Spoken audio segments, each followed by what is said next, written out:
para na sintonia da prece agradecermos ao Divino Amigo a oportunidade concedida a cada um de nós dos dois planos da vida, permitindo a presença da equipe espiritual, Morejo, nesta casa dos Espíritos, encarregado das ações do amor e do bem, que tanto tem feito por cada um de nós por esta humanidade. Obrigado, Senhor, pela tua presença, dos Espíritos amigos, que tanto tem feito. Rogamos a Ti a purificação da água para o discípulo, medicação para todos que devem haver usufruto. E na certeza da sua morada presença da equipe espiritual, acreditando na promessa que fizestes de que onde estivesse duas ou mais pessoas reunidas em teu nome, vós encontraria ali entre elas. É nesta certeza que agradecemos humilde e fraternalmente, dizendo: Senhor, seja conosco hoje, agora e sempre. Muita paz.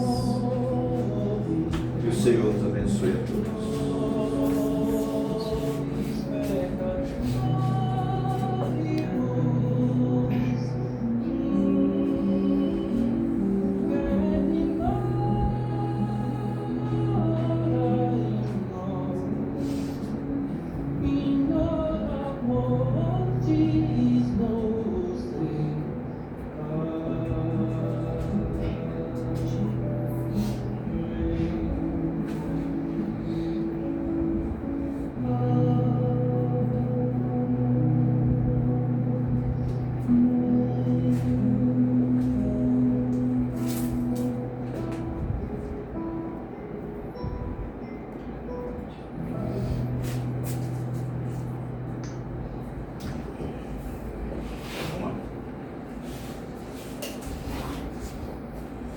Gente, boa noite. Que a suave paz do Divino Amigo esteja a nos envolver a todos. Sejamos todos bem-vindos à nossa atividade da noite de hoje, que é a nossa palestra doutrinária. A doutrinária no Cristo, Paz e Caridade é às quartas-feiras, hoje às 19 horas, já há alguns anos, quinzenalmente. E quero dizer que a gente às vezes entra na casa espírita, não olhamos o mural, leia o mural, a planilha já fica aqui e sempre vai estar ali maior ainda, tá? Para que a gente tenha conhecimento. E hoje o espiritual está em festa feliz da vida, porque trabalho espírita, palestra doutrinária, seminário, atendimento, socorro é motivo para eles, porque são as ações benéficas que a espiritualidade permite, né, para todos nós. E eles estão presentes. Nós ficamos felizes. A doutrinária, mais ainda, né, que é uma noite que a gente está sempre recebendo pessoas ilustres assim, de outras paragens, outros estados, né? Hoje nós temos aqui alguém de uma outra constelação, Mansão do Caminho, né? Temos a alegria hoje de receber nossa irmã Fernanda Cardial, que é cria, né, da Mansão do Caminho. Ó, vem de um celeiro ao lado de Rivaldo e toda aquela equipe maravilhosa que eu tenho a alegria de conviver. A Fernanda é mãe, avó, né, espírita, professora, é tudo aí, só está aqui, ó. Veio de Salvador aqui para cumprir a sua jornada, a sua missão. E às vezes nós estamos em casa ali, não queremos sair da frente da televisão para assistir uma palestra, que às vezes vai tirar a gente ali de determinada situação. Amanhã nós funcionaremos normal, as atividades e quinta-feira continua normal, ao longo da semana. Tá? E nossa próxima palestra doutrinária é dia 15 de julho, com nosso irmão Robson Ferrer, com um tema também deveras interessante: os opositores desencarnados. Diferente da obsessão, a metodologia que nós conhecemos, precisamos nos aprofundar mais nessa questão. Então, sejamos todos bem-vindos à nossa atividade. Lembrando também a vocês que a casa continua recebendo alimentos não perecíveis, pouco em bom estado, a caixinha para quem não tem escorpião no bolso e aranha na bolsa, ajudar o Cristo Paz e Caridade. E o centro tem um canal, nosso irmão Alberto fica triste, né? Que tem palestras extraordinárias. Todas as palestras filmadas aqui estão no canal do Cristo Paz e Caridade. Vão lá acessar, tem palestra de todo mundo que vem aqui. Tem minha, tem todo mundo. Tá? Muito boas. São temas bem direcionados para que possamos movimentar a nossa comunidade. Nós vamos ouvir um breve trecho do nosso Evangelho da noite de hoje.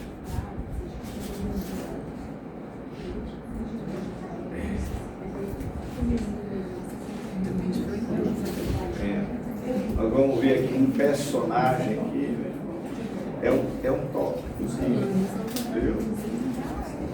Eu achei que ele dava uma sobre isso. Ah, tá. Divulga o nome do canal. Qual é o nome do canal? Diga aí o nome do canal, velho. Cristo Paz, Centro Espírita Cristo Paz e Caridade. Para o pessoal conhecer.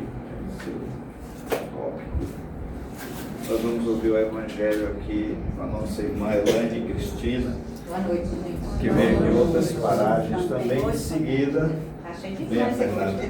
Nossa irmã Fernanda estará falando para nós aí mediunidade e obsessão. E por que isso é importante? Porque a gente tem vulgarizado, deixa eu complementar aqui. Eu tenho mediunidade na minha casa, na minha família, no local de trabalho, e eu não entendo.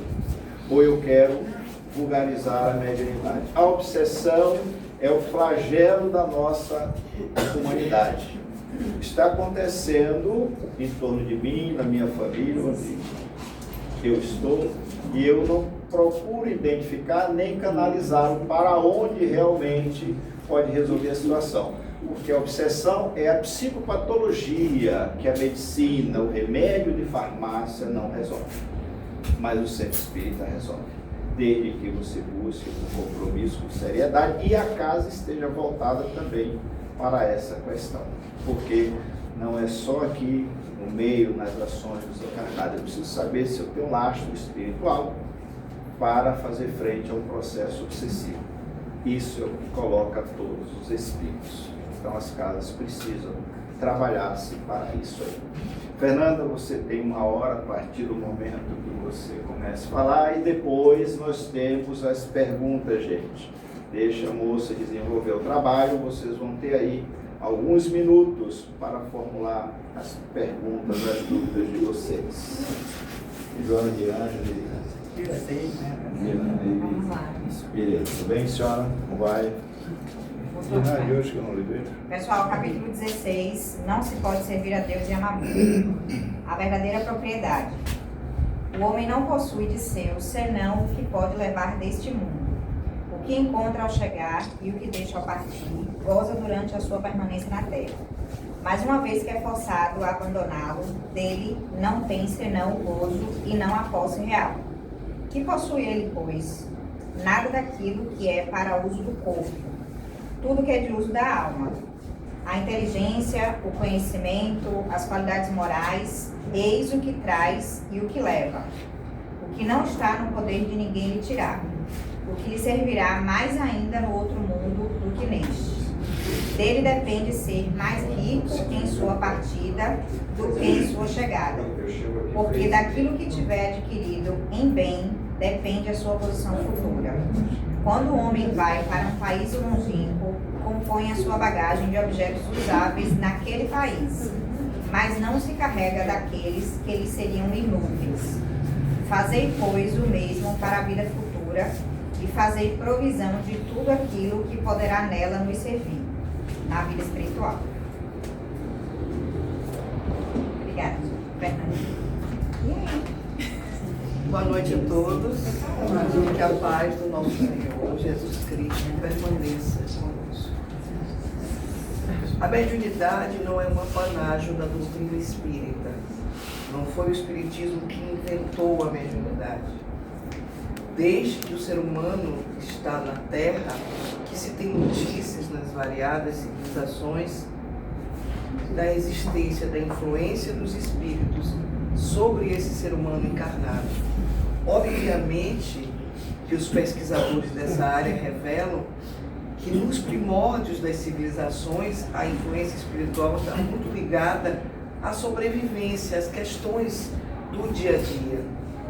As civilizações muito primitivas, preocupadas em sobreviver em ambiente hostil, sobreviver à natureza mais agreste, não havia indústria, tecnologia, nenhum tipo de progresso, nem qualquer preocupação com questões filosóficas ou morais ou psicológicas.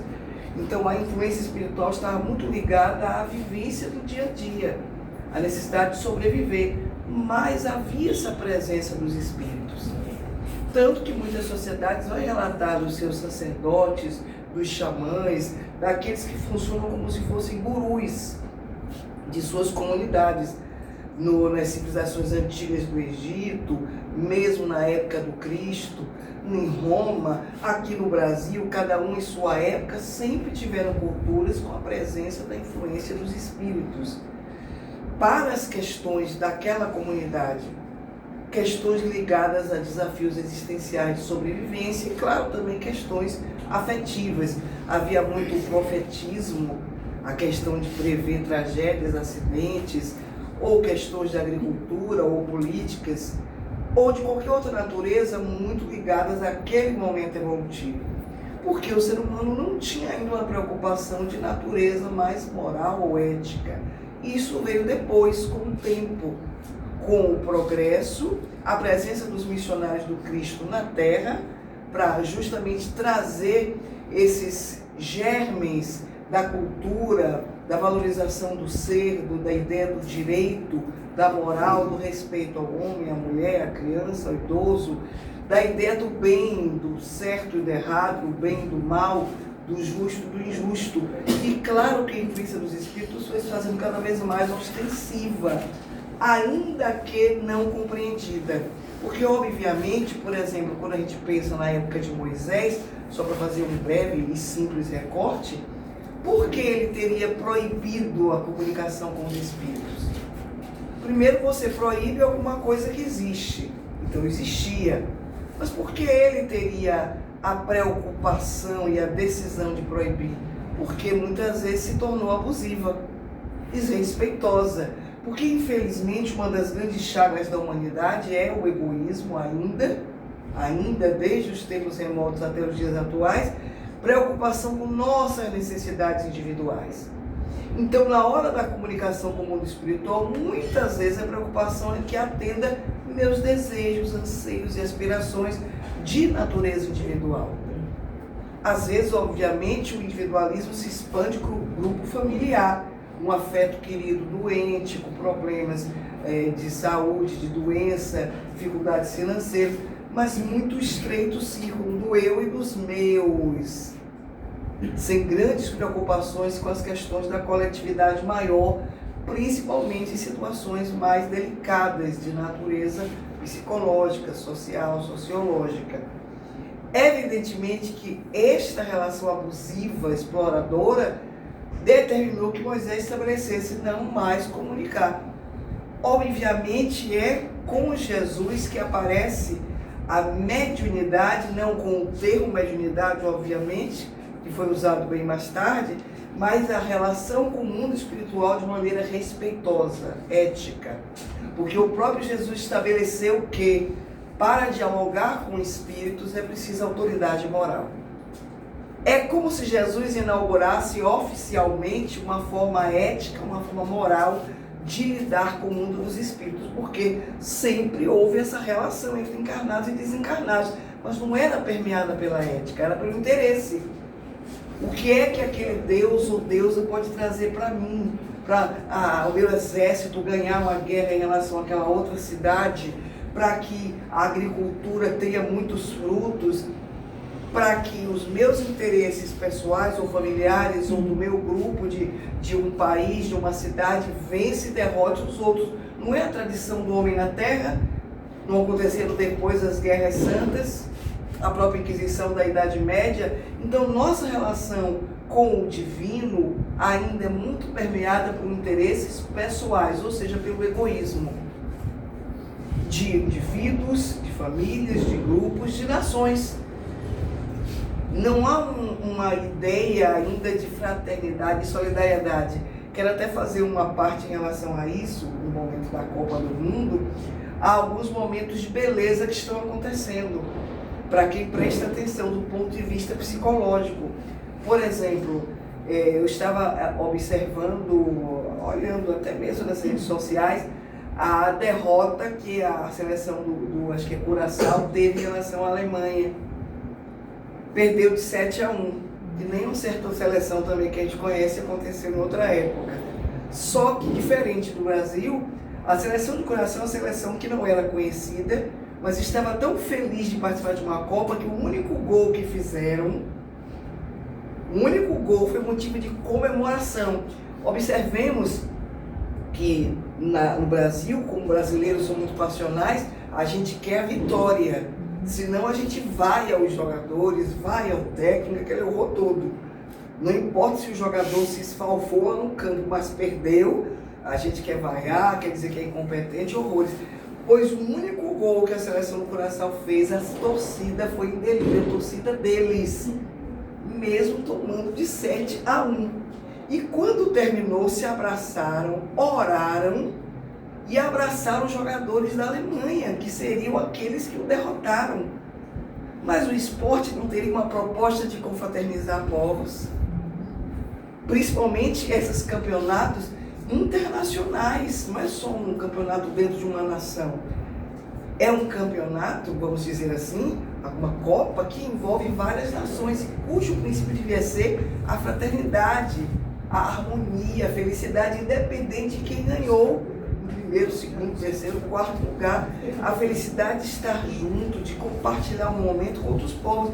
E a gente consegue ver, mesmo no meio ainda de uma população mundial da Terra extremamente egoísta, eu tenho que ganhar, minha seleção tem que ganhar, os outros que percam, que sejam derrotados, mas alguém que parabeniza o vencedor, confraterniza e ora com ele, é algo que é um exemplo para o mundo, para todos nós.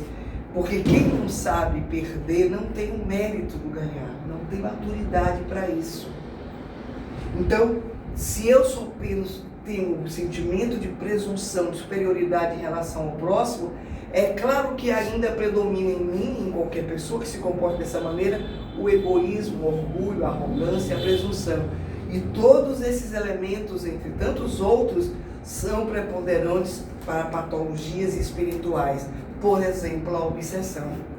Porque a mediunidade, Jesus permitiu na Terra como forma de fraternidade e solidariedade para que os espíritos pudessem ajudar aqueles que estão reencarnados.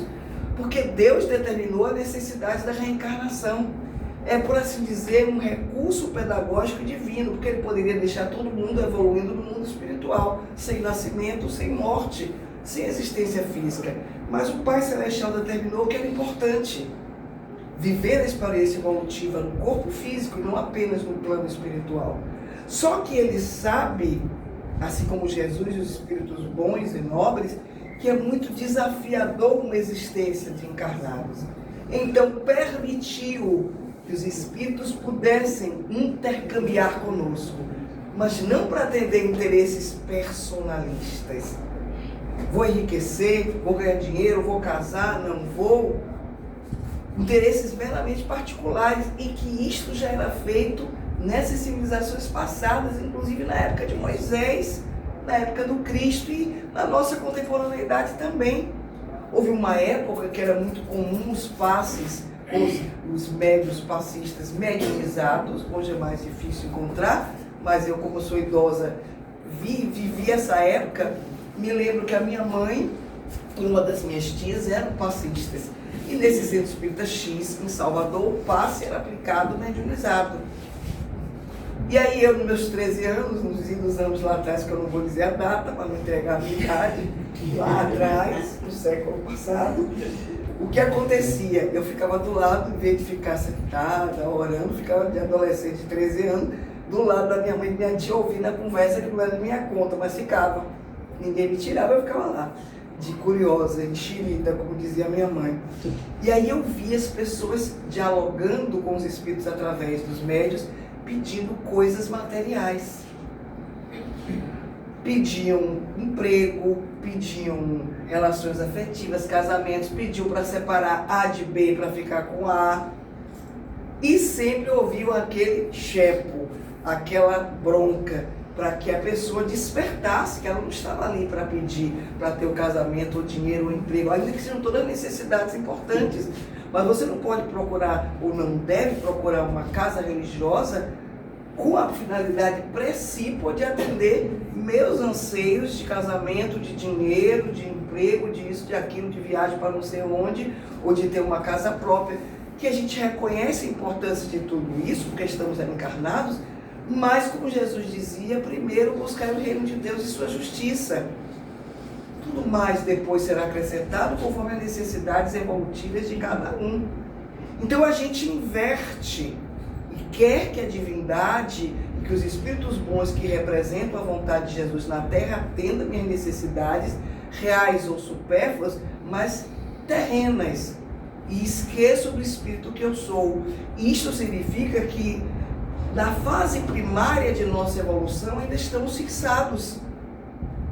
De tal maneira que mesmo dentro de uma casa religiosa, um templo religioso, a igreja católica, um terreiro de candomblé, um centro espírita, qualquer área, terreno, casa, prédio, dedicado ao cultivo da espiritualidade, a gente ainda tem uma prioridade e preocupação com aquilo que é nosso, de interesse particular. Eu me recordo no atendimento fraterno lá na Mansão do Caminho, não tem muito tempo, fomos atender uma moça que frequenta o terreiro de candomblé lá em Salvador, e ela veio falar de algumas dificuldades emocionais e tudo mais, e aí acabou falando da religião dela. Posso falar porque você não sabe o que é, não estou dizendo o nome, é só para a gente pensar, refletir, todos nós. E aí, falando daqui, falando de lá, falando de algumas coisas de fenômeno mediúnico, e ela disse, eu disse a necessidade do trabalho no bem, como um recurso terapêutico para o que ela estava passando, além do psicólogo, do terapeuta ou do psiquiatra, da medicação que o médico possa prescrever. Além disso, um tratamento espiritual que passa pelo trabalho no bem, pela vivência da caridade.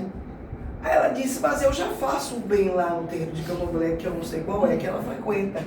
Eu disse, sim, tudo bem, mas não entrei em detalhes, no que realmente não era de minha alçada. Ela me foi dizendo, por exemplo, se um casal, uma mulher, um homem, está apaixonado por outra pessoa e quer separar o casal, eu avalio. Se eu acho que aquela relação não é boa, eu ajudo e peço aos espíritos para separar o casal, para que a outra pessoa consiga o seu amor, seu afeto, lá, seu sonho. Então repare como a nossa perspectiva, com todo o respeito à forma de relação com o mundo espiritual que cada um tem, isso é algo muito pessoal e também de grupo, de cada religião, doutrina, seita, organizações. Eu tirei a atenção dela, tudo bem, entendi a forma como você trabalha, mas eu faço bem, desde que não me façam mal. Se me fizer um mal, eu desconto a minha moeda. Aí eu disse assim para ela, a questão é que há lei divina. E uma das leis é uma lei de justiça, que é chamada lei de ação e reação. Mesmo que eu esteja motivada a querer me vingar de alguém por um mal que me faz, isto voltará para mim, porque é uma lei de justiça. Aquilo que eu ofereço à vida voltará para mim. Então, pense com muito cuidado nas suas tarefas em relação a separar casais ou qualquer outro pedido, porque você sempre vai em favor da lei de Deus. Mas essa visão é pessoal, é cultural também, mas não muda a lei de Deus. O que muda é a responsabilidade diante da lei de Deus. Porque para ela e pessoas que pensam como ela, essa pessoa, esta é a ideia do trabalho do bem. Você quer aquele homem, aquela mulher? Eu estou vendo. Ela disse assim, eu não mexo e não separo se eu vejo que é um casal que está afinizado. Mas se eu avaliar que o casal já não tem amor nem nada, por que eu vou alimentar aquilo? Se essa pessoa ama aquele homem, aquela mulher, eu ajudo a separar, fazendo lá os trabalhos. É a visão dela, da religião dela, ou de quem pensa dessa maneira, que nós sabemos, porque isso é muito pessoal, não quer dizer que todo mundo ali naquele terreno de candomblé trabalha dessa maneira. Porque a gente trazendo para a casa espírita, pensando na coisa da mediunidade e obsessão, nós temos um parâmetro, eles têm um parâmetro deles que eles aprenderam da cultura lá, da relação com os orixás, que eu não me atrevo a entrar mais sobre isso, porque eu não sou entendida. Agem conforme esses parâmetros, que eu não sei o que é o ético ou o que não é na perspectiva deles. A gente estuda a lei de Deus, mas a leitura do pensamento divino é muito pessoal e também cultural de grupo. Só que nós outros aqui estamos numa casa espírita. Nós temos uma base muito sólida, que foi a época da codificação do Espiritismo, em 1857. Allan Kardec foi um instrumento que codificou todo o conteúdo doutrinário que veio do mundo espiritual. Não foi fruto da cabeça de um homem, de uma mulher ou de um grupo. Vieram dos espíritos, mas pessoas se tornaram intermediárias desse conhecimento, e que a gente aprendeu a chamar de médiuns. Ou seja, quando a gente entende que o intercâmbio espiritual, encarnado e desencarnado, sempre existiu, que faz parte da natureza que Jesus permitiu que acontecesse na Terra para que desencarnados ajudem os encarnados a evoluir, isto não tinha proposta ética de conduta. Veio com Jesus e foi refinada com a doutrina espírita. O que significa? Que qualquer um de nós, enquanto médios dentro de uma casa espírita, temos um código de conduta moral para seguir. Se naquela época Jesus chamava atenção para os seus discípulos naquele episódio do Pai, quando Jesus desce no Monte Tabor com 2 discípulos, e havia um pai com um filho que tinha crises graves de processo obsessivo, que o espírito atormentava e ele ora se atirava no fogo, ora na água. Os próprios discípulos que ficaram ali na base do monte não conseguiram interceder para ajudar, na linguagem da época, expulsar o demônio, como era dito na linguagem bíblica. E quando Jesus desce, o pai pede socorro e diz que os discípulos não tinham conseguido expulsar o demônio. Então Jesus, com sua autoridade de Senhor dos Espíritos, excelente Filho de Deus, dá o comando austero, moral, para que o espírito se desvincule do rapazinho. Um menino, quase rapazinho. E aí entrega-o ao pai, o pai leva ele inteiramente curado para casa. Segundo o espírito Amélia Rodrigues, através da psicografia de Divaldo Franco, o irmão desencarnado também foi atendido. Porque a ideia que os discípulos tinham, e era uma ideia cultural, é expulsar o demônio. Eu preciso me livrar desse espírito perverso, cruel. Então esfaia, fala em nome de Deus, vai embora e não me interessa para onde vai. Não me importa. Olha o que acontece. Quando Jesus faz esse processo de desobsessão, o espírito Amélia Rodrigues diz que o desencarnado é acolhido amorosamente pelos espíritos que trabalhavam com Cristo a seu serviço. Então não é um expulsar, liberte o rapazinho, vai embora para onde você quiser. Há um acolhimento do menino, do rapazinho e do espírito desencarnado. E Dona Amélia Rodrigues, eu gosto de chamar assim, porque uma amiga minha chamava assim, Dona Amélia Rodrigues. Eu acho muito... porque é um espírito venerando. Eu acho muito respeitoso. Então, Dona Amélia Rodrigues, ela diz que havia um vínculo muito doloroso entre o rapaz e o desencarnado. Um vínculo de ódio no passado. e que Jesus, com sua autoridade amorosa, desfaz e dá assistência amorosa ao desencarnado e ao rapazinho que ele entrega ao pai e o pai leva para casa. Ora, quando a gente pensa nisso, Jesus vai dizer aos discípulos em particular, porque eles perguntaram: por que nós não expulsamos o demônio? Por que não conseguimos? Porque eles perceberam que era uma interferência espiritual. O que parecia ser talvez uma crise epiléptica ou algo parecido, uma doença convulsionária, eles perceberam, porque já tinham conhecimento e maturidade para isso, que aprenderam com Jesus, que era uma interferência espiritual prejudicial, danosa. A gente ia na linguagem moderna tóxica, de um desencarnado para o encarnado. Na época era chamado de Satanás, demônio. E aí eles perguntam a Jesus: por que nós não expulsamos o demônio? E aí Jesus disse: primeiro, por causa da vossa pouca fé. Porque se tivesses fé, pelo menos do tamanho de um grão de mostarda, tudo que vocês dissessem se daria, esse monte passaria daqui para ali. E segundo, porque para essa classe de espíritos, ou seja, mais endurecidos, na violência, na perversidade, por todo o sofrimento que passou, vinculado a determinada pessoa ou grupo, a depender da situação de cada um, é preciso jejum e oração. Um jejum e oração no sentido de autoridade moral, jejuar de tudo aquilo que é perturbador. O jejum, nessa perspectiva de Jesus, significa abrir mão de tudo que é pernicioso do ponto de vista moral. Quando a gente fala em jejum, numa dieta, em alguma coisa, não é você abrir mão de comer certas coisas? Você fazer um exame de sangue, jejum, só pode beber água, porque precisa colher o sangue, ver como é que está o colesterol, glicemia e tal. O jejum moral é aquele que eu abro mão voluntariamente de tudo que é perturbador em mim. Se eu sou egoísta, arrogante, orgulhosa, se eu sou passional, possessiva, violenta, etc, etc, eu preciso abrir mão disso, fazer jejum de tudo isso, se quiser ter a autoridade moral para dialogar com espíritos em sofrimento, mas principalmente os endurecidos. Isso faltava aos discípulos de Jesus, como falta a muitos de nós.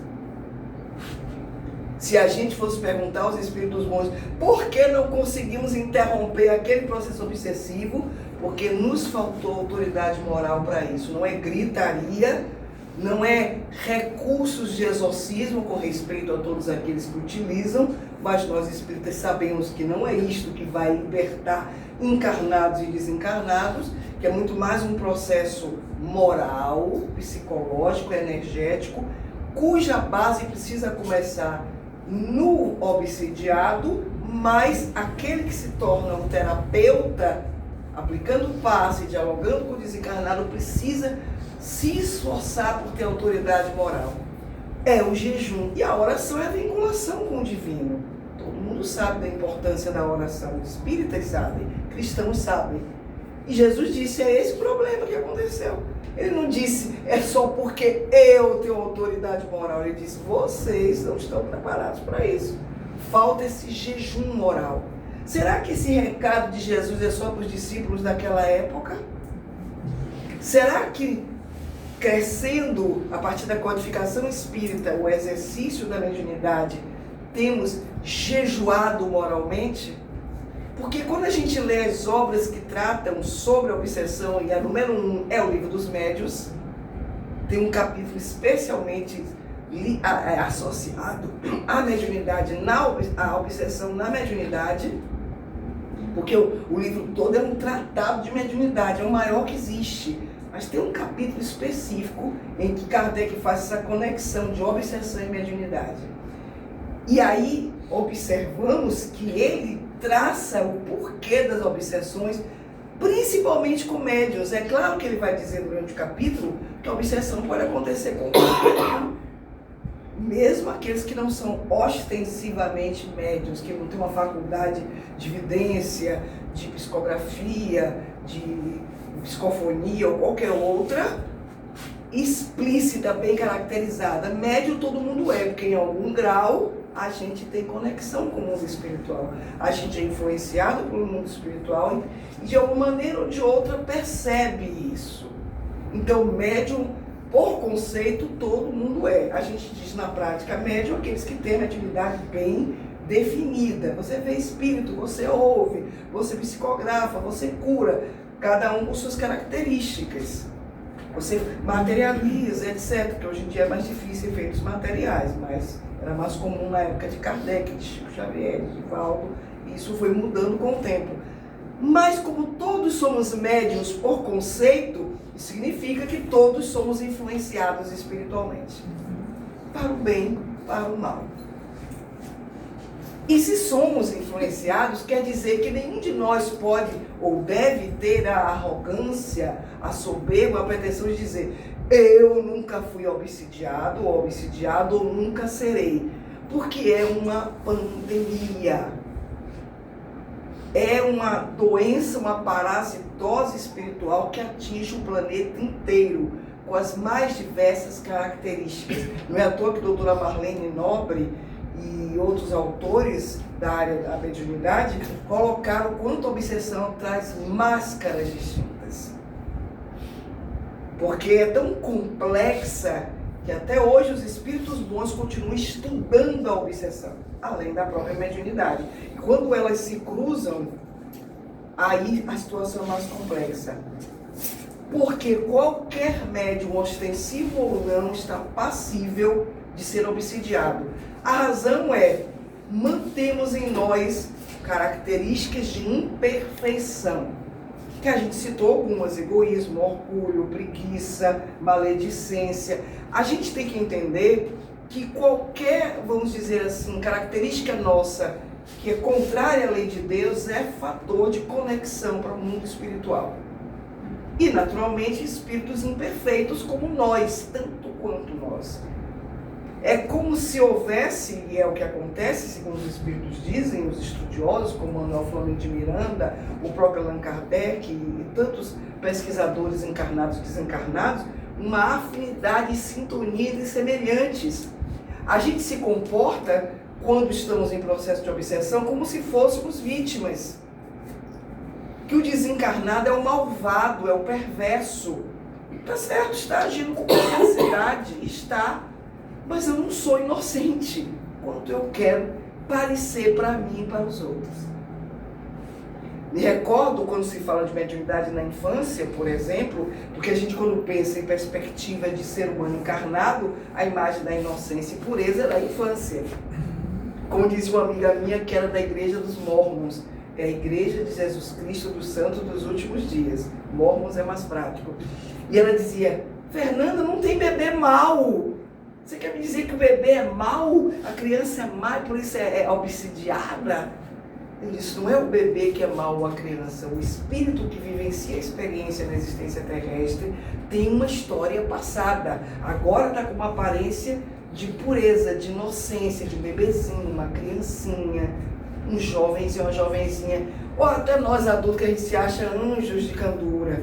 E a gente eu não mereço isso. Eu tenho uma segurança que não serei obsidiado ou obsidiada nunca. E acontece que o bebezinho, a criança, é espírito velho viajante, que já encarnou, reencarnou num número incontável de vezes. Naquele momento é a expressão da pureza e inocência. Mas o desencarnado, magoado, ferido, não está enxergando o bebê ali, não. Não está enxergando a criancinha, ou a jovem, ou o jovem, o rapaz, a moça, o idoso, a idosa, ou o idoso, coitado do obsidiado. Está enxergando o algoz do passado. E aí é como se dissesse: eu estou vendo por dentro quem é. O próprio Divaldo Franco já dizia em palestras que aquele clássico obsessor dele, que obsidiou por uns 30 anos aproximadamente, e sabia o passado dele, e era compasso, dizia: eu sei quem você é.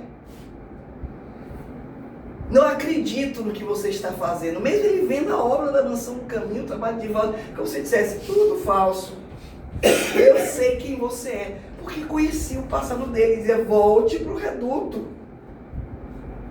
Então, só foi acreditar que Divaldo tinha se transformado em mais de 30 anos, mais ou menos, não me lembro com precisão, depois do gesto de amor de Divaldo, todo mundo conhece, de adotar a mãe do espírito obsessor, que o nome técnico é esse, é reencarnada. E quando ele pega a criancinha, a menininha que foi abandonada lá na mansão do caminho, aí o espírito que tinha dado uma suposta trégua, que não é real, enquanto o espírito não se convence, ele não vai embora, ele finge que vai. E ele disse a Nivaldo muito honestamente: eu estou lhe observando, você não vai me ver. É como um gato que está tocaiando um rato. Deu vacilo. Só espera um vacilo. E aí, é o bastante. E aí, ele não via o espírito há algum tempo, quando alguém anunciou que tinha uma bebezinha, ele recolheu nos braços. E aí o espírito apareceu. E aí, provocou. A provocação última. Você vai adotar essa criança feia? Essa menina tão feia que nem a mãe quis? Você não ama essa criança? É verdade, não amo, mas vou aprender a amar com minha filha, mais ou menos com as minhas palavras, inclusive as palavras exatas que ele usou. Mas a ideia foi essa: vou aprender a amar e cuidar dela como uma filha. Quando ele disse isso, o espírito desarmou. Se eu não posso odiar alguém que vai amar a minha própria mãe, que recebe a minha mãe com essa disposição de amar. Ele não disse eu amo, disse eu vou aprender a amar, eu vou cuidar dela como pai. E pelo que se consta, ela deu um trabalhinho bem bom. Como toda criança dá, umas mais, outras menos. Mas é essa autoridade moral do amor e da tentativa diária do exercício do bem que conquista muito lentamente o respeito dos desencarnados. Mas é o gato que está tocando o rato. Se pisar na bola, ele já disse de volta muitas vezes. Diziam para mim: eu estou de olho em você. Não foi só esse, outros espíritos. Estou observando. Pisou na bola, abriu brecha. Porque o que acontece é uma vinculação doentia que nós nos permitimos pela condição primária que nos encontramos do ponto de vista de evolução. Porque quando Allan Kardec, no Livro dos Médiuns, assim como o Manuel Filomeno de Miranda e outros pesquisadores encarnados e desencarnados discorrendo sobre a obsessão, eles entendem que há várias causas do processo obsessivo, inclusive no meio mediúnico, uma casa espírita, por exemplo, que é o recorte que nos interessa.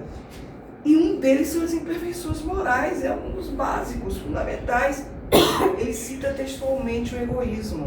Manuel Filomeno de Miranda cita o egoísmo, porque gera diversos outros defeitos morais. O egoísmo é a chaga da humanidade, como o mentor Emmanuel diz no Evangelho segundo o Espiritismo. Eu sempre achava que era o orgulho, mas eles dizem que é o egoísmo, porque o orgulho também vem do egoísmo. Eles estão entrelaçados e todos os defeitos que a gente tem vão se desdobrando do egoísmo, do orgulho, e isto leva a graves consequências. É por egoísmo que eu abandono alguém, que eu traio, que eu minto, que eu roubo, que eu dilacero o coração de alguém, porque eu estou pensando em mim. Não me importo se você está sofrendo.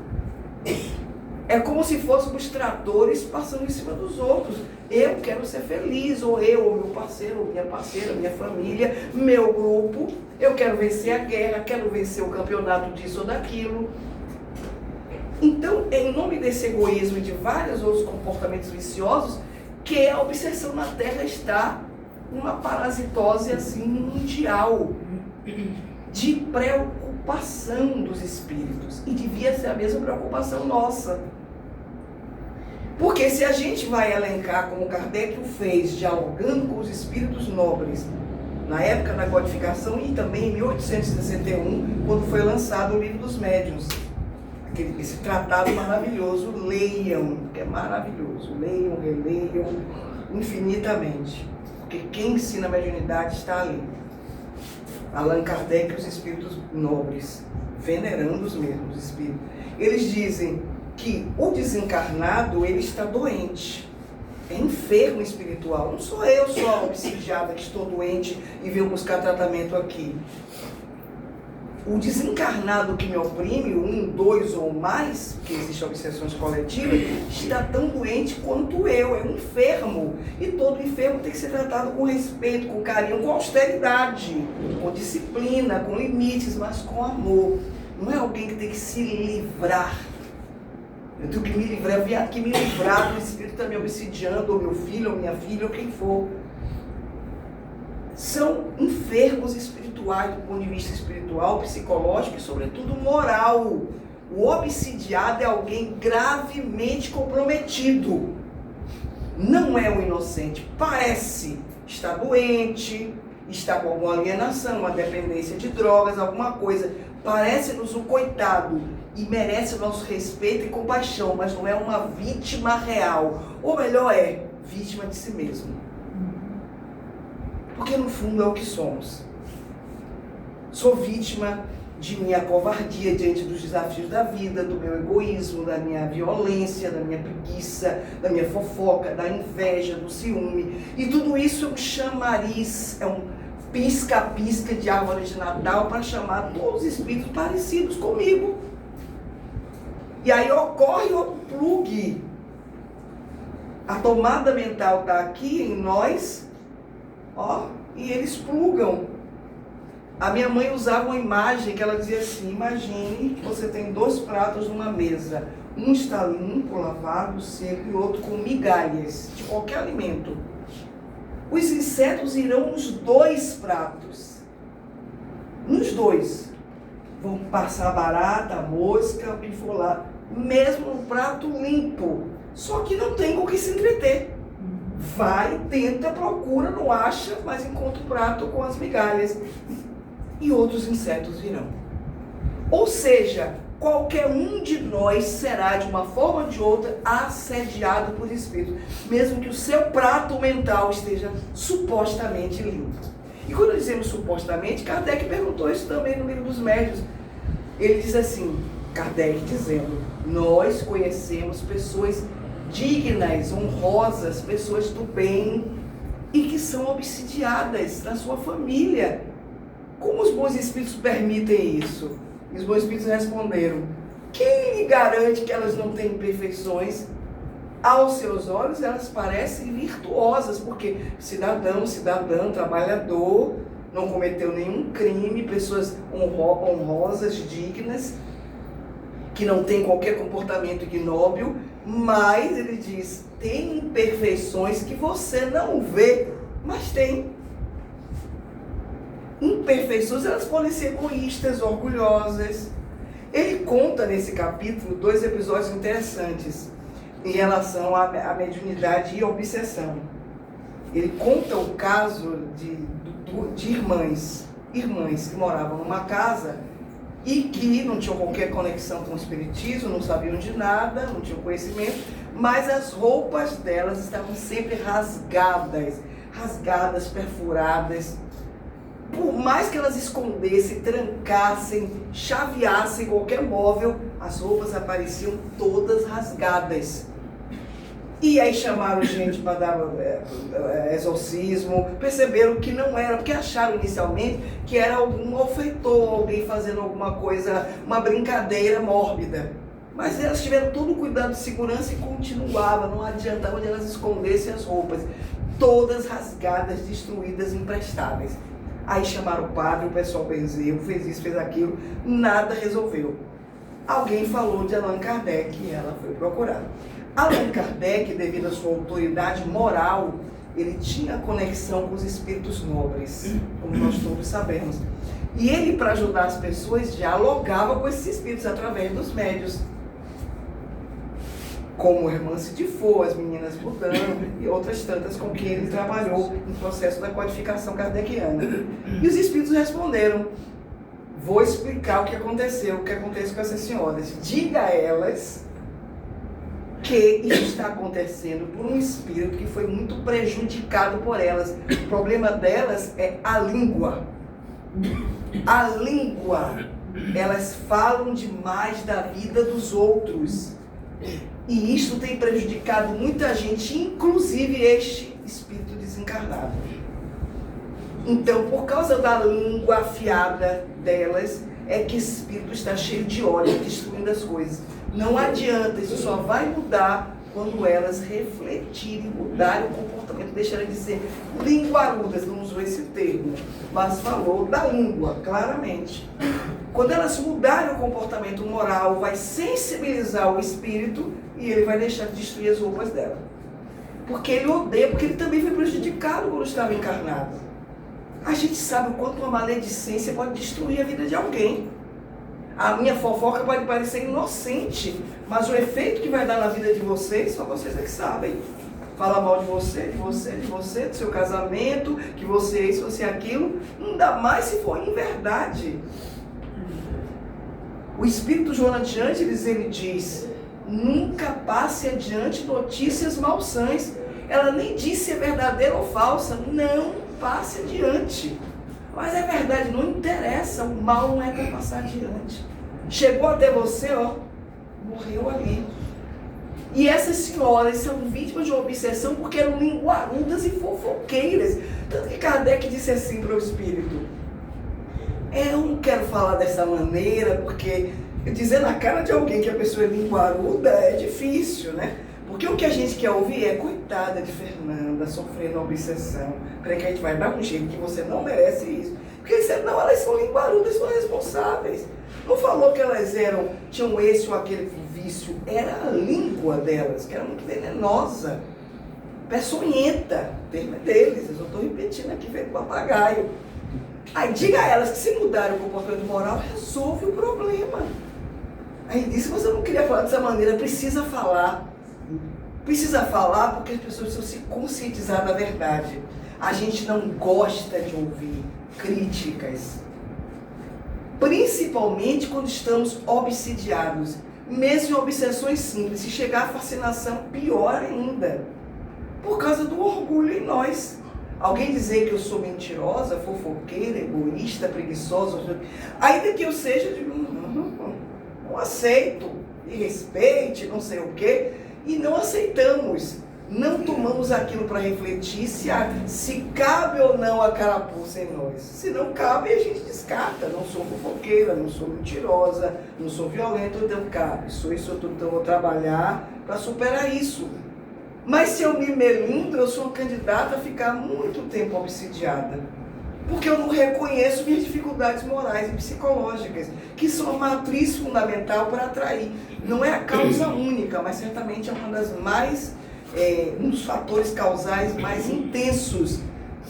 Uma das grandes causas de obsessão na Terra é de natureza afetiva, emocional. Alguém me obsedia porque eu fiz mal a esse alguém. Traí, abandonei, menti, roubei seus bens, ou destruí seu casamento, ou que foi agora que me achou, veio com todo ódio. E às vezes um ódio secular, multissecular, que não é facilmente que a pessoa, o espírito desencarnado, erradica. Nós sabemos como é difícil superar ódios, mágoas, ressentimentos, ciúmes e outras emoções bem perturbadoras que temos em nossa condição de humanidade imperfeita. Mas há outros fatores de obsessão que pode acontecer para médiuns numa casa espírita. Além das imperfeições morais, o fato de não percebermos a responsabilidade de uma vivência na existência terrestre e na casa espírita. É interessante, eu não sei se foi Sueli Caldas que falou, não me lembro, que diz assim, tem pessoas que pensam assim, hoje é dia de reunião mediúnica, hoje eu vou me comportar bem, porque hoje é dia de reunião mediúnica. Amanhã eu fico à vontade, faço o que eu quiser. Aí de hoje a 8, que é mediúnica de novo, vou me comportar bem para poder na hora da mediúnica estar mais harmonizada. E médium liga e desliga, médium é 24 horas. Você não dá comunicação extensiva em qualquer hora ou lugar. Na rua, na sua casa, é dentro da casa espírita, um lugar adequado para uma manifestação mediúnica, até para a intervenção dos bons espíritos, o suporte dos espíritos nobres na casa espírita. Mas você não deixa de ser médium porque saiu por aquela porta lá embaixo. Ou posso ficar à vontade, fazer o que eu quiser, porque eu só sou médium na hora da mediúnica. Só sou passista na hora que eu estou aplicando o passe. Só sou evangelizadora na hora que eu estou evangelizando. Só sou monitora de módulo de estudos quando eu estou ali dando a aula. Isto é o tempo todo. A gente precisa viver o Evangelho de Jesus, pelo menos se esforçar, o tempo todo, domingo, sábado, feriado, a semana inteira. Não é só quando está nos 4 paredes de uma casa espírita ou de qualquer outro templo religioso. Porque se não for assim, nós somos um prato com migalhas. Se o prato limpo, os insetos já assediam, imagine com migalhas. Vem 1, vem 2, vem 10, vem 200, vem não sei quantos. E se a gente produz essas migalhas todos os dias, migalhas de ódio, de mágoa, de malquerença, de ressentimento, de preguiça, de tudo que é contrário ao que o Evangelho de Jesus preconiza, eu estou sempre com um prato cheio de migalhas. Vou reclamar de quê se eu estou sendo obsidiada? Em nenhum autor espírita de respeito e seriedade coloca o obsessor como o coitadinho ou a coitadinha, porque é uma relação simbiótica, de responsabilidade mútua. É aquele que me obsidia e eu que sou obsidiada. Até porque chega um momento que, se o processo não foi interrompido, você não sabe mais quem está obsidiando quem. Porque está todo mundo algemado, aprisionado. Então é preciso entender que a obsessão simples, ela é fugaz, é intermitente, mas ela está aí na ordem do dia. Porque a gente não mantém a faixa mental elevada o tempo todo. A gente é invigilante. Eu estou orando, fazendo evangelho no lar, no trabalho espírita, no trabalho social do bem, mas tem hora que eu estou reclamando com alguém, estou me queixando da vida, estou mal-humorada, estou com raiva ou isso ou aquilo. Nessa hora, a faixa mental vibratória cai e sintoniza com os espíritos que também são como eu. Irritados, nervosos, egoístas, arrogantes. Independente de história passada de desafetos. Porque a gente não pode pensar apenas que eu posso estar obsidiada porque eu batei alguém em outra encarnação, roubei, destruí o seu sentimento, etc. E por isso o espírito quer me destruir, me obsidiar, me enlouquecer ou me matar. Existem outros fatores. Por exemplo, espíritos em sofrimento, eles têm muita inveja. Eles têm inveja, porque é da nossa condição de imperfeição. Quantos de nós, se a gente for fazer uma autoavaliação honesta, não se pegou com inveja de alguém, do casamento de alguém? Pô, eu podia ter carro igual aquele, o meu é todo coitado, não tem nenhum. Aquela casa bonita e a minha é a miséria. Eu é que mereço trabalho anos e anos e não saio do lugar aquela pessoa que eu sei que nessas coisas tem uma vida melhor que a minha. Não me disse inveja. A gente pode não ter a coragem de dizer: eu estou com inveja dessa pessoa por isso ou por aquilo, mas não quer dizer que a gente não sinta. Ah, é humano, da condição humana de perfeição. É, mas é fator de sintonia com irmãos desencarnados e igualmente invejosos. Porque eles estão infelizes, sofrendo e veem que muitos estão felizes e não aguentam. Eu não estou bem, você também não vai ficar bem. Como se isso fosse uma forma de alívio. Se eu não estou bem, ninguém fica. Não é assim que muitos de nós pensamos ou agimos. Quantas vezes em situações de sofrimento, como agora os terremotos na Venezuela, as guerras, as misérias que estão acontecendo no planeta, e a gente se compadece e ora.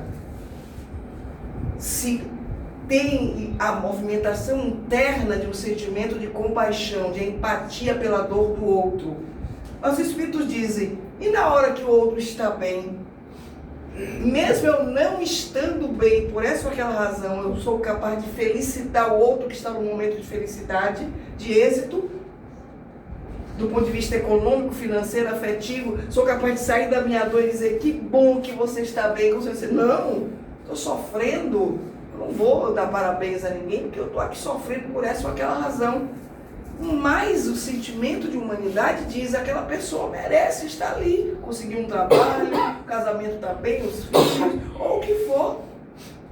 Ganhou um concurso de não sei o que, passou não sei onde. Isto, quantos de nós vamos nos solidarizar com quem está feliz naquele momento?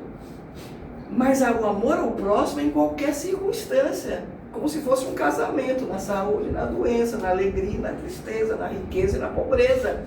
Isto é ser irmão.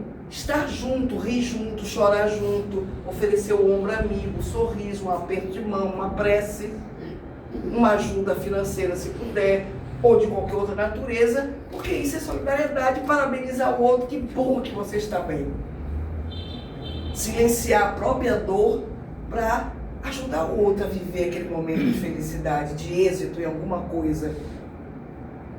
Como a gente está com tudo isso muito arraigado, o que acontece? Os desencarnados somos nós, que seremos amanhã quando desencarnarmos. E eles reencarnarão como nós estamos agora reencarnados. E eles também sentem inveja porque não estão felizes. Ver você feliz com a família. Vamos ver um exemplo bem concreto para a gente pensar, porque estamos falando de mediunidade e obsessão. Eu vou falar de uma mediúnica que eu trabalho, que é na Mansão do Caminho. E nessa mediúnica que a gente trabalha, algumas companheiras já desencarnaram. Da minha faixa etária, por isso que eu fico me preocupando, assim, sabe? Porque já estava chegando a idade. A irmã morte, eu digo, não, que agora não. Mas o fato é que umas 3 ou 4 desencarnaram. O estado, quando elas vêm se comunicar algum tempo depois, é diferente uma da outra. A mesma mediúnica. Uma mediúnica, eu não estou há 30 anos nessa mediúnica porque eu entrei depois. Eu fazia parte de outra mediúnica em outra casa espírita. Mas alguns companheiros lá estão há uns 30 anos naquela mediúnica, a estrada. Mas, no entanto, quando elas vêm se comunicar, o estado psicológico é muito diferente.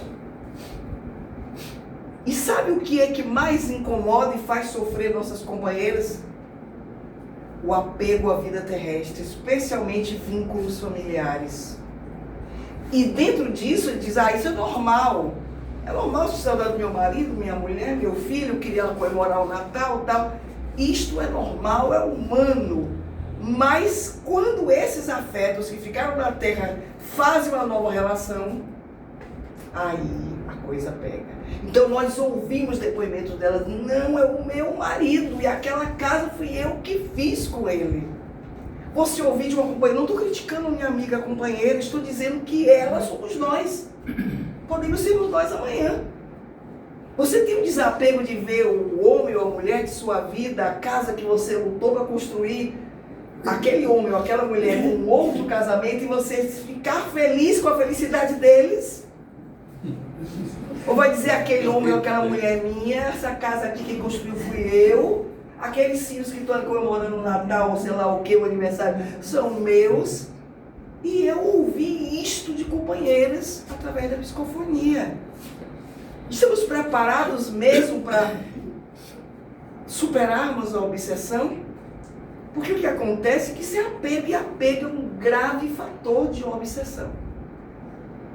Mesmo em nome do amor, apego ao meu ex-marido. Não é mais meu marido, minha mulher. Foi durante a reencarnação, agora não é. Tem direito a reconstruir a vida. Quem tirou o direito deles? Que é viúvo ou viúva. Por que não pode morar naquela casa? Ou comemorar um aniversário, um Natal, que for com os filhos? Se eu amo de verdade, eu mesmo sentindo saudade, eu não vou ficar com raiva e ódio daquela mulher que está lá no meu lugar. Então o que eu quero dizer, e é espírita de carteirinha assinada há décadas. Se elas estão passando por isso, nós também podemos passar. Apego a marido, a mulher, a filho, a casa, a celular, a roupa. Quantos espíritos dizem, era o dinheiro que era meu, que eu juntei, eles estão lá brigando, de mas não é mais seu. Deixe eles brigarem, cuide de sua vida espiritual, mas é porque é meu, eu que juntei cada moeda. Então são fatores graves de obsessão. E aí na reunião mediúnica cabe a cada participante botar barbas de molho. O que essa comunicação tem a ver comigo? E a gente fica cochilando. Terapeutas ou doutrinadores ou dialogadores, como queira dizer, quando não está trabalhando, às vezes está cochilando. O pessoal do apoio está cochilando, mas aquela história que está sendo contada pode ter a ver comigo. Eu parei e pensei, eu também sou muito pegada, possessiva em relação à casa, isso. Então aprender, eu posso ficar desse jeito. Porque acha que a mediúnica acontece na Terra? Podia ficar só no mundo espiritual, muito bem feito, maravilhosa. O que acontece aqui? Porque é para todo mundo ali presente, encarnados e desencarnados, aprender alguma coisa e se tornar melhor. Olhar para a história do outro e pensar, pode ser minha história. E pior do que isto é quando a gente fica com raiva do espírito que é o obsessor. Emílio Miranda fala, mas isso é um relato, talvez vocês conheçam, de um espírito daqueles bem endurecidos, altamente inteligentes, que dialogam, batem boca mesmo com o dialogador, o doutrinador, como queiram chamar. Teve uma hora que o governador não aguentou e disse: se materialize agora para te dar um soco na cara. Pense como sendo do sério. E a gente não quer depois ser obsidiado, mas na hora a gente tem aquela palavrinha meiga: ô meu irmãozinho, minha irmãzinha. Mas se o irmãozinho e irmãzinha começaram a nos agredir, dizer que a gente não presta, e ficar ali naquela postura bem endurecida, a gente começa, porque vem o orgulho em nós. Aí só falta dizer o que o outro do companheiro disse: materialize agora que eu vou lhe dar um soco na cara, para aprender a me respeitar. Claro que é uma situação extrema, mas eu posso em pensamento querer dar soco na cara, mesmo que minha boca não abra. Cá entre nós, essa semana mesmo, na mediúnica, o espírito que estava se comunicando era bem endurecido. E aí ele disse assim: eu já vim aqui muitas vezes e eu sei que tem gente aqui que quer que eu vá para o inferno. Pense, meus irmãos, quando a gente terminou, comentamos a situação com um aprendizado. Porque ele teve a elegância de não apontar dedos, que seria mais constrangedor. Você quer falar para o inferno. Era um espírito muito renitente, ainda mais desses companheiros antigos que estão há 30 anos lá na mediúnica. Acho que comemorou esse ano, 30 anos. Mas ele disse: aqui, muitos daqui querem que eu vá para o inferno. É assim que a gente deve se postar na reunião mediúnica? Mas a cara de santo a gente coloca. Todo mundo entra na mediúnica, senta na cadeira, aquela carinha de boa, assim, é bonzinho. Mas o que está acontecendo dentro de nós? Aquele espírito me irrita tanto que eu quero que ele vá para o inferno? Ué, voltou o tempo de expulsar o demônio? No tempo de Jesus e antes dele? Ou é um irmão ali muito adoecido? E que se eu estou com um sentimento e emoção ruim, preciso orar. Peraí, meu irmão. Está com raiva, com ódio, está ferido, magoado, está agredindo todo mundo, está obsidiando não sei quem, mas é um irmão gravemente doente, não precisa do meu ódio. Para dizer: tomara que vá para o inferno, mentalmente calado, mas aos gritos, na mente, mandando para o inferno. A gente ficou assim. Eu sei, acho que os benfeitores que não deixaram apontar quem, porque a coisa ia ser mais vexatória ainda. A misericórdia de dizer: não foi ela, ele, não sei o quê. Mas não falou um ou dois. Muitos aqui querem que eu vá para o inferno. Porque como é um espírito renitente, é como se você cria uma resistência. De novo, esse espírito não cresce, não. É como se você criasse uma ojeriza, uma rejeição. Mas vamos fazer uma conexão. Como é que a gente se comporta na casa espírita? Quando vem alguém que nos agride, alguém que vem pegar uma cesta básica, um enxoval, receber um passe, nos olha de cara feia, diz uma palavra grosseira, será que por dentro eu também não estou contando que a pessoa ainda vai reclamar, veio pegar uma cesta básica, vai receber um passe e me trata mal? Não é a mesma coisa desejar que o outro vá para o inferno? Cadê a minha compreensão e empatia enquanto cristã, enquanto espírita?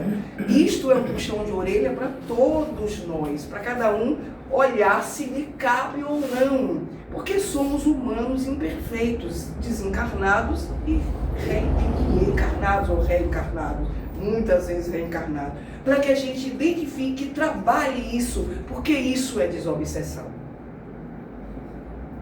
E isso porque a gente está fazendo um breve recorte, porque se pensar glutonaria, alcoolismo, sexo desregrado feito sem amor, língua grande, acabamos de dar um exemplo, preguiças e um tanto de vícios são chamarizes de obsessão. Não é só que eu matei, roubei, eu traí A, B ou C e que veio me obsidiar.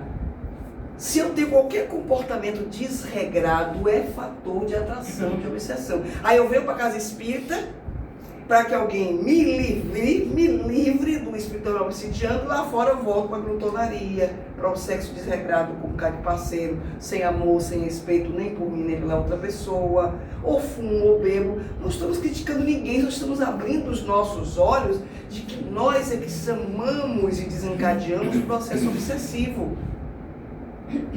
Os espíritos aproveitam, ninguém põe defeito em mim que eu não tenho, só acentua. Se eu gosto de tomar cachaça, ele não vai fazer, ou se eu não gosto de tomar cachaça, vai fazer que eu goste. Mas se eu gosto, só vai assolar a minha vontade para a cachaça ficar mais gostosa ainda. Se é que alguém encontra gosto nisso, mas... Ou seja, é um processo de simbiose, de parceria, de corresponsabilidade. Então eu tenho que tratar aquele que me obsidia com respeito, com compaixão por ele e por mim, obsidiada. Porque estamos ambos doentes. E se na minha família alguém está obsidiado, o compromisso é familiar.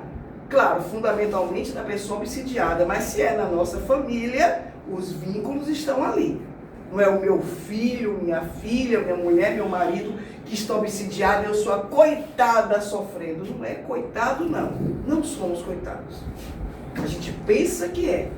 Mas se o meu filho é dependente de drogas, ou meu marido é alcoolista, ou minha mulher é isso, aquilo, outro, e todo mundo sofre, está todo mundo envolvido no mesmo processo. O que quer dizer? Que o processo obsessivo é com a pessoa, mas envolve o grupo todo.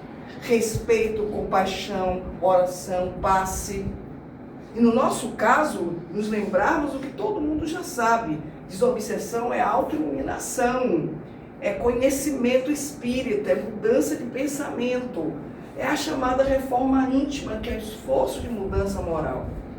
Se não quiser chamar de reforma íntima, que muita gente não gosta, como se estivesse reformando uma casa, é uma revolução íntima, como cada um queira chamar. Mas de olhar para si no processo de autodescobrimento, o que é em mim, que são essas migalhas na minha casa mental, que é o prato que a gente deu o exemplo, que está atraindo os espíritos endurecidos, espíritos perturbadores, sofredores, que encontram eco em mim. Ah, mas a gente pode pensar que também trabalhadores do bem são vítimas de processo obsessivo? Sim, podem ser. Primeiro porque, quando Allan Kardec, no livro dos médiuns, vai falar sobre a questão do médium obsidiado ou não, agora é aquele relógio, estou me obsidiando, eu preciso aceitar o horário. Ele diz que não existe médium perfeito, existe aquele que erra menos imperfeito, aquele que tem uma sintonia melhor com a boa natureza dos espíritos nobres, porque a chave é essa. Ao invés de eu sintonizar com a natureza primária, primitiva dos desencarnados, igual a minha ou muito parecida, a ideia é se aproximar da natureza dos espíritos bons. Porque aí a gente sintoniza com eles e se torna um instrumento melhor para o trabalho no bem. Claro que a obsessão em bons medianeiros é um exercício de paciência e humildade. E também busca de autodescobrimento. Por que estou sendo obsidiada? Por quê? O que há em mim, minha natureza, personalidade que está favorecendo essa vinculação? Pode ser o ódio do trabalho no bem? Pode. Mas a gente não deve ter medo de trabalhar no bem pelo risco de ser obsidiado. Pelo contrário, o trabalho no bem mais nos fortalece para lidar com a obsessão, para prevenir ou tratar. Porque a pessoa que desconhece a vida espiritual, o intercâmbio entre os espíritos e os homens, ela está sem nenhum calço. Aqui todo mundo sabe reconhecer sinais de obsessão, tem o apoio dessa casa espírita maravilhosa e tantas outras casas aqui. O Brasil é o maior país espírita do mundo e, portanto, tem o pão e o queijo e a faca, tudo na mão. Não há qualquer privilégio nosso. Eu sou espírita trabalhadora da casa A, B ou C, não vou ser obsidiada. Sim, posso ser, porque tenho 1 milhão de imperfeições. Mas eu tenho recurso espiritual para me empenhar no processo de desobsessão, ajudando a mim e aquele que está me obsidiando. Então, a terapêutica principal da desobsessão, especialmente no âmbito da mediunidade, é uma mudança moral séria, um compromisso sério no trabalho do bem. Nada de intrigas, desafetos entre nós, ciúme dessa ou daquela, esse é médio, é melhor do que eu, é mais bajulada, eu tenho inveja. É um compromisso moral no bem, na nossa vida privada, familiar e na casa espírita. É um aprendizado diário de amor, de caridade, no exercício do bem. É interesse nosso e da própria humanidade terrestre. Porque quando a gente vai se curando do mal que há em nós, ajuda os outros a se curarem. Essa é a ideia da desobsessão. Não é eu me livrar do irmão enfermo, é juntos nos curarmos, nos libertarmos, ficarmos bem, nos tornarmos seres melhores, melhores filhos de Deus, pela paz dele, pela minha paz. Transformar grilhões de ódio em laços de amor. Esta é uma proposta espírita que é a proposta de Jesus. para que a gente exerça a mediunidade santamente, dando de graça o que de graça recebemos. Muita paz, meus irmãos.